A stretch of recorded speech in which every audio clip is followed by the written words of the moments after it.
In Indian illegally occupied Jammu and Kashmir, the All Parties Hurriyat Conference leaders have expressed serious concern over the surge in Indian state terrorism on the first day of the new year.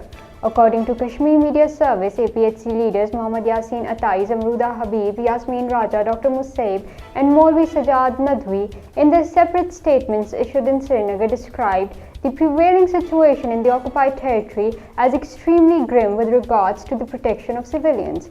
They welcomed the year 2023 with the same Indian fascist regime and its forces in uniform illegally demolishing and seizing properties of innocent people in the occupied territory. In Indian illegally occupied Jammu and Kashmir, Indian troops in their unabetted acts of state terrorism martyred 214 innocent Kashmiris, including 1 woman and 5 young boys during the year 2022.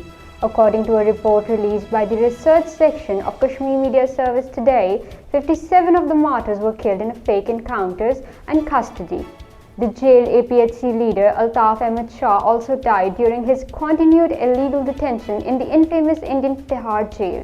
The authorities also did not allow the people to offer his funeral prayers. Meanwhile, in Indian illegally occupied Jammu and Kashmir, the president of People's Democratic Party, Mehbooba Mufti, has said that basic rights in India have now become luxuries and entitlements bestowed upon only those who toe the government's line on political, social and religious matters.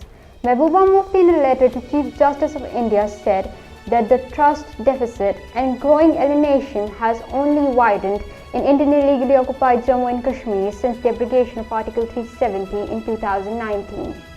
In Indian illegally occupied Jammu and Kashmir, All Parties Hurriyat Conference leaders Sayyid Bashir Andrabi, Khwaja Firdaus and Farida Bhenji have said that peaceful settlement of the Kashmir dispute is imperative for regional peace.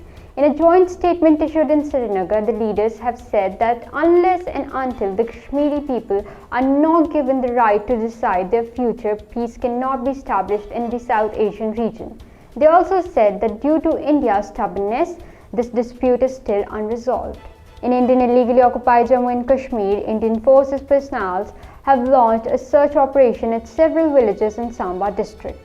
An official said that the operation was launched in several villages including Manguchak, Sadichak, Regal and Chaval. In Indian illegally occupied Jammu and Kashmir, the body of an unidentified woman was found in the premises of Lal Det Hospital in Srinagar today.